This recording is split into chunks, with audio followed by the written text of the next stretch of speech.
When the world searches for a hero, it looks for strength, towering soldiers, battle-tested warriors, men wrapped in iron and glory. But one of the greatest victories in biblical history began with the forgotten shepherd boy, a teenager so overlooked that when the prophet Samuel arrived to choose Israel's future king, his own father didn't even invite him to the gathering. He was left alone in the fields, watching sheep, covered in dust, unknown to the world. Meanwhile, a monster stepped onto a battlefield, over 9 feet tall, wrapped in bronze armor, a warrior so terrifying that entire armies trembled at the sound of his voice. King Saul hid inside his tent. Veteran soldiers refused to fight, and the nation of Israel stood on the edge of destruction. It was the ultimate impossible battle, a shepherd boy against a living weapon of war. But this story is not merely about defeating giants. It is about discovering that while the world judges appearances, God searches the heart, and sometimes, He chooses the person everyone else ignored. Far from battlefields and royal palaces, Israel already had a king. His name was Saul. Tall, powerful, intimidating. He looked exactly like the kind of man people expected a king to be. But something inside Saul had changed. His heart slowly hardened. Pride replaced obedience. Fear replaced trust. And the voice of God became distant within him. So the Lord made a decision. A new king would rise. God commanded the prophet Samuel to travel secretly to Bethlehem carrying a horn filled with sacred oil. There, among the sons of a man named Jesse, he would reveal the future ruler of Israel. But Samuel was terrified. If Saul discovers this, the prophet whispered, "He will kill me." So God gave him a cover story. Samuel would travel to Bethlehem under the appearance of offering a sacrifice. No one would suspect a new king was being chosen. One by one, Jesse presented his sons before the prophet. First came Eliab, tall, broad-shouldered, strong like a frontline warrior. Samuel immediately thought, "Surely this is the chosen one." But the Spirit of God corrected him. "Do not judge by appearance. Man looks at the outward appearance, but the Lord looks at the heart." Then came Abinadab, then Shammah, then another, and another. 7 sons stood before the prophet, and every single time, God said no. Samuel looked at Jesse in confusion. "Are these all your sons?" Jesse hesitated. "Well, there is still the youngest, but he is out in the fields watching sheep." "Bring him." The family waited beneath the hot Bethlehem sun. Then finally, a teenage shepherd appeared on the path. Dust clung to his rough linen tunic. His skin was bronzed by endless days outdoors. His eyes were sharp with quiet courage. This was David, the son nobody expected. Compared to his older brothers, he looked insignificant. No armor, no royal presence, no military reputation, just a shepherd boy. But the moment David stepped into the courtyard, God spoke. "This is the one." Samuel uncorked the horn of oil. Golden oil streamed down David's hair and face, and in that moment, the Spirit of the Lord rushed powerfully upon him. No trumpet sounded, no crown touched his head, no army bowed before him. After the ceremony, David simply returned to the fields. But now, he carried a secret capable of changing history. Years passed. Then war came. The Philistines marched into Israel like a storm of iron. King Saul gathered his terrified army upon the hills overlooking the valley of Elah. Across from them stood the Philistines. For 40 days, neither side attacked. The valley became a prison of fear. Then one morning, the ground began to shake. A warrior stepped forward from the Philistine ranks. His name was Goliath. He towered over every man around him, over 9 feet tall. His bronze armor gleamed beneath the sun like a moving fortress. A massive spear rested upon his shoulder.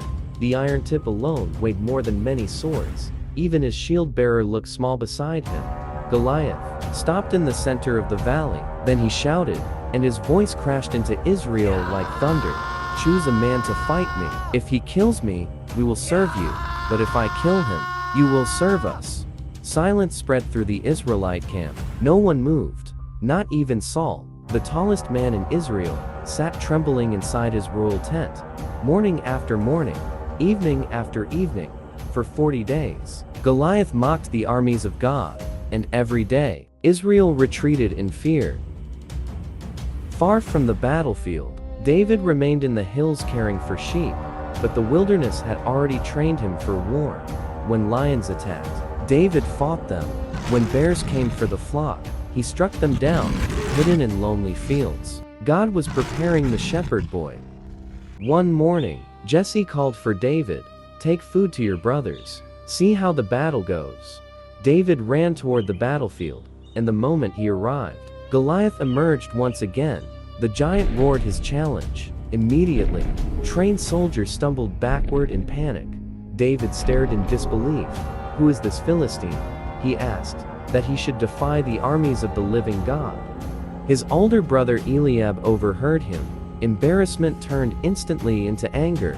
"Why are you here? You only came to watch the battle." But David ignored him.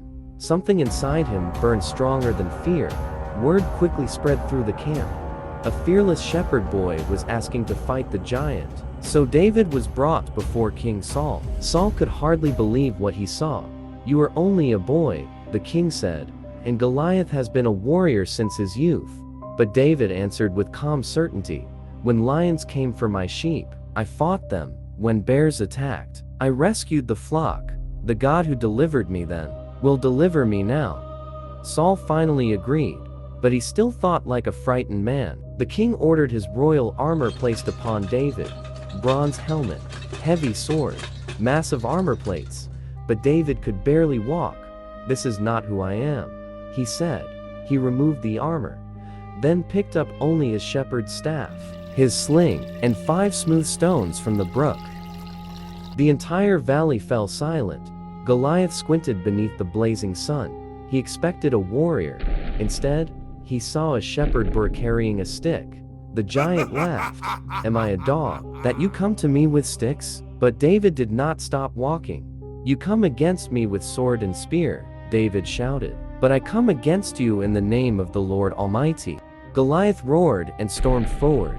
The ground trembled beneath his weight. Then David ran, not away, toward the giant. David reached into his pouch, loaded a stone into the sling, spun it with terrifying speed, and released. The stone cut through the valley like lightning. It struck Goliath directly in the forehead. The giant froze. His eyes rolled upward. Then the mountain of a man collapsed face first into the dirt. For one impossible moment, no one moved.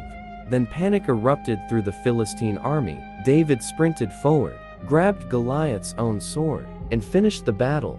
The Philistines fled in terror, and Israel charged after them with thunderous victory cries. The impossible had happened. A shepherd boy defeated the giant. After the battle, David was brought before the royal family. There stood Jonathan, son of Saul, a prince, a warrior, the rightful heir to the throne. But when Jonathan looked at David, he recognized the hand of God. Instead of jealousy, he chose loyalty. Jonathan removed his royal robe, his sword, his bow, and placed them into David's hands. A prince willingly honoring the future king. A covenant of brotherhood was formed that day. But Saul saw something completely different. As Israel celebrated, voices echoed through the streets. "Saul has slain his thousands, and David his tens of thousands." Those words pierced Saul's heart. Jealousy poisoned him. Fear consumed him. And from that day forward, Saul no longer saw David as a hero. He saw him as a threat. David often played music to calm Saul's tormented spirit, but darkness had already rooted itself deep inside the king. As David played, Saul gripped an iron spear tightly in his hand. His bloodshot eyes twitched in the shadows. Then suddenly, without warning, Saul hurled the spear across the room. David barely escaped death. From that moment forward, the shepherd hero became a hunted fugitive. Saul sent assassins after him. David lost his home, lost safety, lost peace. Yet, through every betrayal, God remained with him. The world saw a shepherd. God saw a king. The world saw weakness. God saw courage. The world feared giants, but David feared losing faith more than losing battle. And that became the difference. Because the greatest victories in life rarely belong to the strongest people. They belong to those who trust God when everyone else is afraid. David's story reminds us that obscurity does not mean abandonment. Sometimes God develops greatness in hidden places, in lonely fields, in quiet seasons, in struggles nobody else sees. And the very thing people overlook about you may become the reason heaven chooses you. The story of David and Goliath is not simply about defeating enemies. It is about faith. It teaches us that fear can paralyze entire armies, but one person who truly trusts God can change history. God is not limited by age, status, appearance, or human expectations.